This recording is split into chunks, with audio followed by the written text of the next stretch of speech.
guys, today I am working with apples. If you watched, I think it was my last video about sweet potatoes, I had gone to an apple house to get apples and I came home with 40 pounds of sweet potatoes. I also got apples at the apple house. So I'm doing a couple different things today. I actually only have about 2 pecks of apples, not a whole ton, but plenty to make a few things. So I'm starting off with some I'm going to make in the freeze dryer for my daughter. It's like her favorite snack, and we just ran out of these this morning, so time to get it going. I just have a bowl of cold water here that I just added a little bit of lemon juice to, and it keeps them from turning brown. Purely aesthetics. I don't peel these. These are washed, by the way. I just got them out of the sink. I just plugged my sink, cleaned it, plugged it, filled it with water and vinegar, and let them sit there for a while, and then scrubbed them and dried them off and brought them here. So the chips here, the apple chippy parts, are, get my little trash bins. I have 2 different scrap bins today. One for the chickens that anything with bruises will go into, and one that's going to be some apple scrap vinegar. I don't want to put anything in there like that, because I do have a few apples with bruises, like that one. What was I saying? So these ones that I am turning into the freeze-dried apple chips, they don't need the peel to come off. Those process very well in the freeze dryer, which is one of the things I love about it, is not having to do that step. But after I get that loaded up, I am gonna make applesauce, and for the applesauce, I will peel the apples I have. This is a mixture mostly of Honeycrisp. That's one of my daughter's favorites. Well, it's the favorite. And Macintosh, which is one of the ones I really like. But we are starting off with the apple chips. I call them apple chips. I think technically apple chips are dehydrated, but that's what we call them. Because they're like a chip. They're crunchy and crisp and fresh. But when I make the applesauce, I will peel them. Do just like this. I do have one of those, what do you even call it? Apple peeler, core, or slicer thingy-majiggies. I don't use it for this. One, I don't need to peel it for the apple chips, so I never, and I think 5 large apples takes my whole freeze dryer, because I slice them thin, so when I spread them in an even layer, not stacked. So I don't need it for that. And then for the applesauce, what I have found is just that because the peeler, core, or slicer thing, it slices it so thin, and that's great for pies and stuff. But for applesauce, my kids like it a little chunkier. And the last time I did it with the peeler, core, or slicer, it was really hard to stop the cooking. Now, if you really like a silky smooth applesauce that's like almost like baby food, then that would be a good option for you. We don't like it that way. They like it a little bit chunkier. And then, this one has a lot of bruises. I'm going to put that to the chickens. Put that in there. So it just gets going so thin, is what I'm saying. Gets our applesauce too smooth. We like it a little bit chunkier. I tried to pick out all of the ones with big bruises first. These have been sitting on my counter for a week, you guys. It's time to deal with them. But I did pick out all the ones with bruises on them first, just to try to get those handled and done. And then all the others are fine. But I'm just going to keep slicing these. I'm just doing like a little cut and pour out, simple, and slicing them thin to go in the freeze dryer, sticking them in the lemon water there while I wait.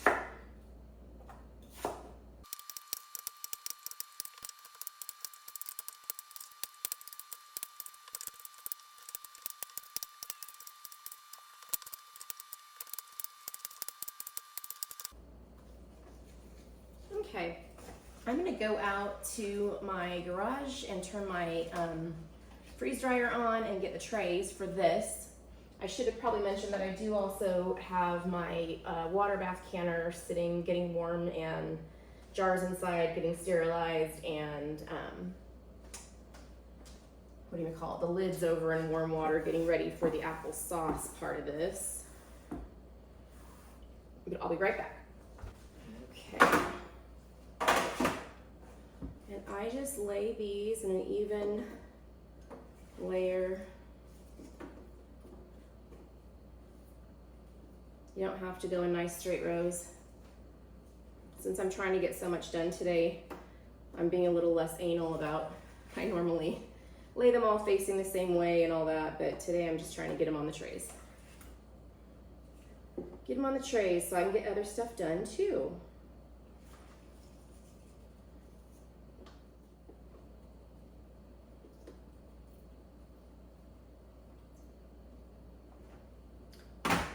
It looks like I don't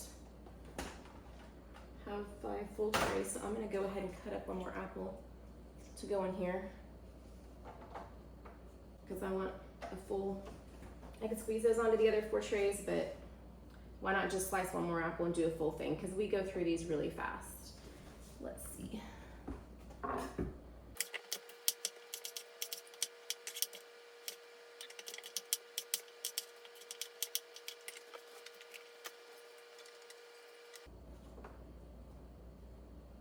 Okay.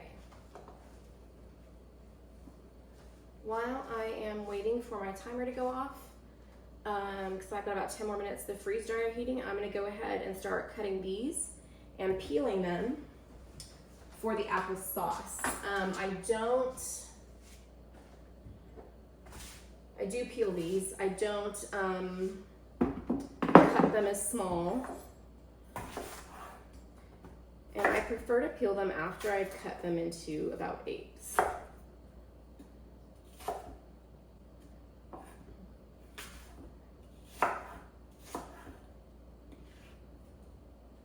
I just feel like it's easier that way.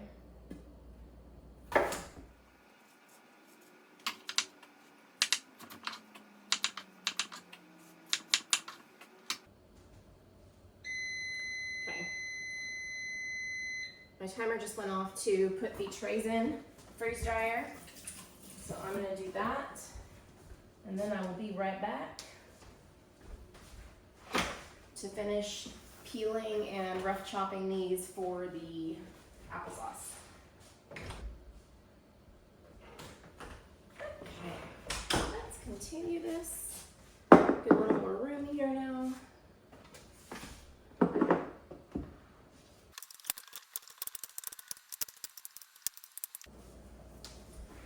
Okay, so I'm finishing up these apples. I kept a couple out because I remembered that we've eaten a couple fresh, but I did not set any aside to go in the fridge to eat fresh. I had to get another bowl for my apples, so I've got the medium and this large one now. I had to get another bowl for scraps for the chickens, and then I had to empty this one, and it is now full again.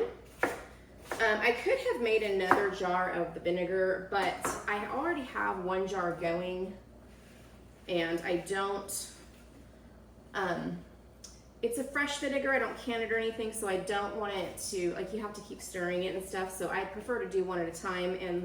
And like I mentioned in my sweet potato video, I go back to this apple house again at least once in the fall, so I will be doing another apple day, I'm sure. Once in the fall, hopefully twice. So at this point, I am ready to get these apples, it's quite a few, over into a pot to start cooking and making applesauce with. So I will see you at the start. Okay, I'm gonna get the stock pot out.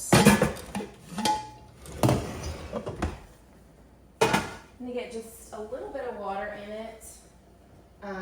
Just to help the apples get started without burning. Grab a little dipper here. I'll just go ahead and use this. It's a 1/4 cup measure, so let's just put a cup in. Okay, get this turned on. I need to drain my apples. Colander.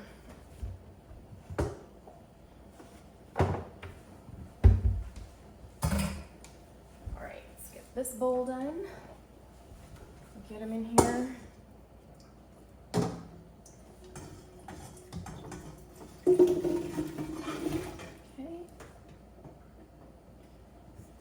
And then I'm not sure that I'm going to be able to get all of these in one pot until some of them cook down. So let's see here. Okay. Let's put these in here. We'll see how many we can fit. Okay. This is the last of them. I might have to wait until they start to cook down. Woo! I'm gonna push it. I'm gonna push it. Are they gonna fit? Are they gonna fit? They're gonna fit. Yay! They're gonna fit. Those are the chickens. Okay. So then, I'm just gonna get a lid on this. Let it start to warm up and cook down, and occasionally stir it with a wooden spoon. My canner is ready when they are. This year I used to use a blender or a stick blender to mash them up, but this year, because my kids were really like, please don't make it too smooth, Mom, please don't make it too smooth, I'm gonna actually use a potato masher, and we'll see how that works for it. So I'll see you back here in a few minutes when these are cooking down. All right, while they're cooking down, how about we make the vinegar? So this is a half-gallon jar. Let me get these in the fridge. Half-gallon jar there, and you just need a little bit of sugar and water for this. Use about a cup of water. Okay. A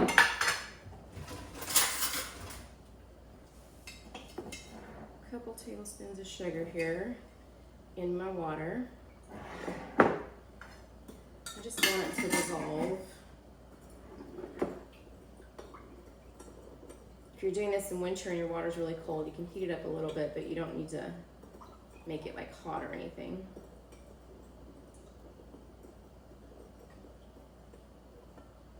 You're just giving the bacteria a little bit of something just to chew on for a while. Okay. So that was all I needed for the sugar. Now I'm just gonna add water up to here. Water, and you need a cheesecloth or coffee filter. I'm gonna use some cheesecloth that I already have used. You can use a band, but I find sometimes my cheesecloth is too thick. You just want it covered so the gnats don't get into it and stuff. So, yeah, like that. Okay, so here's what I'm gonna do before I stick that on. Let me just mix it up a bit in there. You wanna leave, you just need enough water to cover your scraps, and you wanna leave a few inches at the top because this will bubble and expand, and you don't want it to go all over outside of your jar and stuff. In fact, I'm putting this in just to keep stuff underneath the water. It's not totally necessary. I prefer just to make sure that that stuff stays under there. What was I saying though?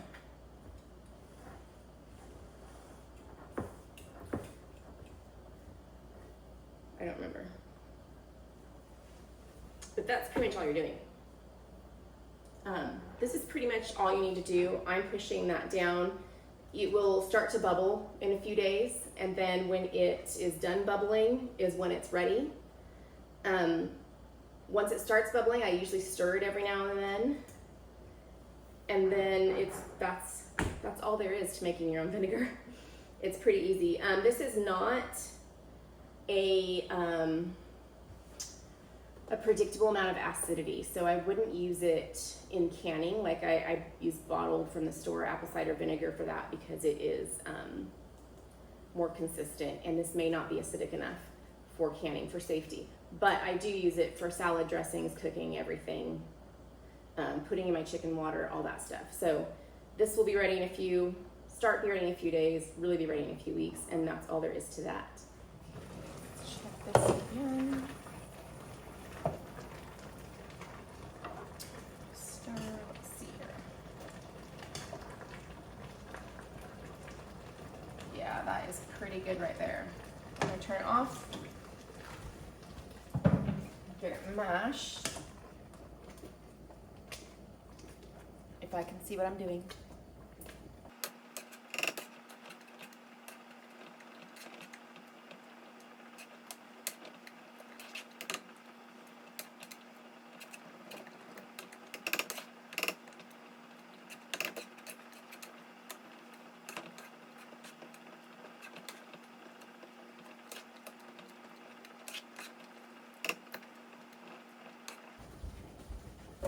Okay, let me move the pot over here.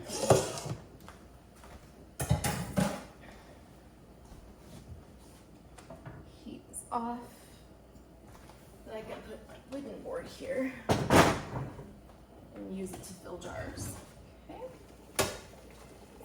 It's out.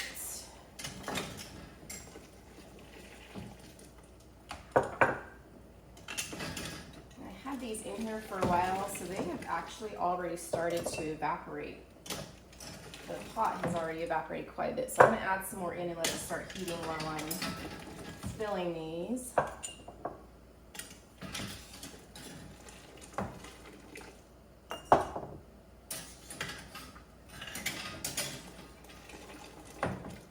Okay, get a pitcher of water going.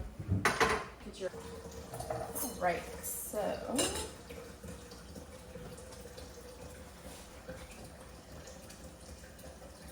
ooh, I forgot. I need lemon juice. I need lemon juice because I'm water bath canning and I didn't put anything else in here.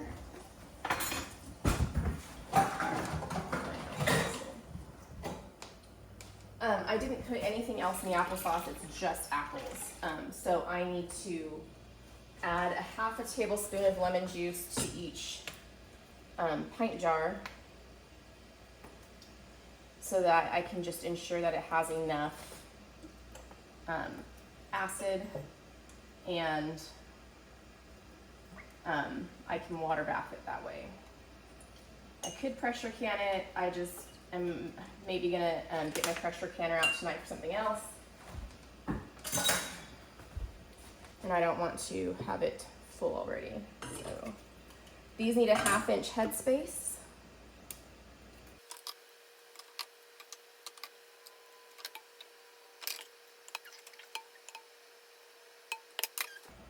All right. 1/2 inch headspace is right about there. So using my debubbler to also measure.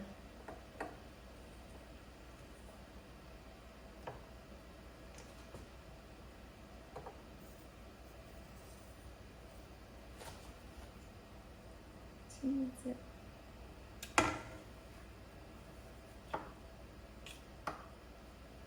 This one needs a bit more.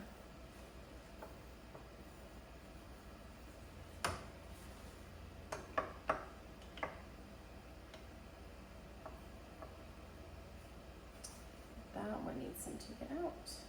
There we go.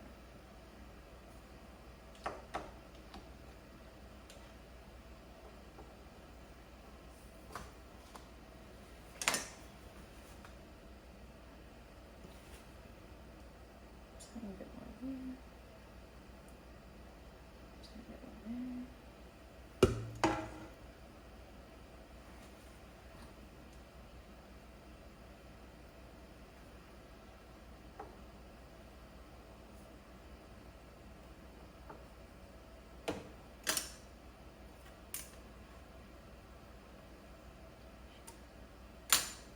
All right, now it's time to get these jars cleaned. And the lid's on. I do have some leftover applesauce, which I knew I would.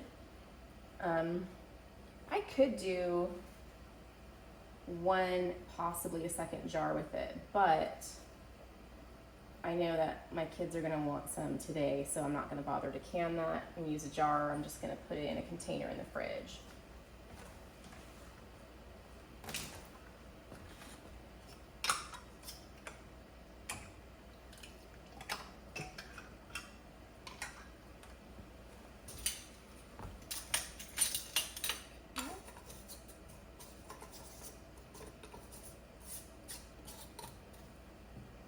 So I've got hot applesauce, hot jars, hot water. Dump most of my vinegar in there. You want to keep any canning, pressure canning or not, you want to keep the temperature the same, because it not only helps prevent breakage of the jars, but it also helps prevent siphoning when it's all the same temperature.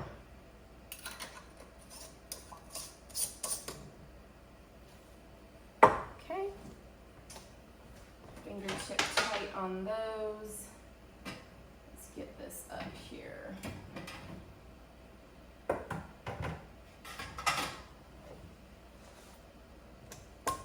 At my elevation, I need to process these for 20 minutes.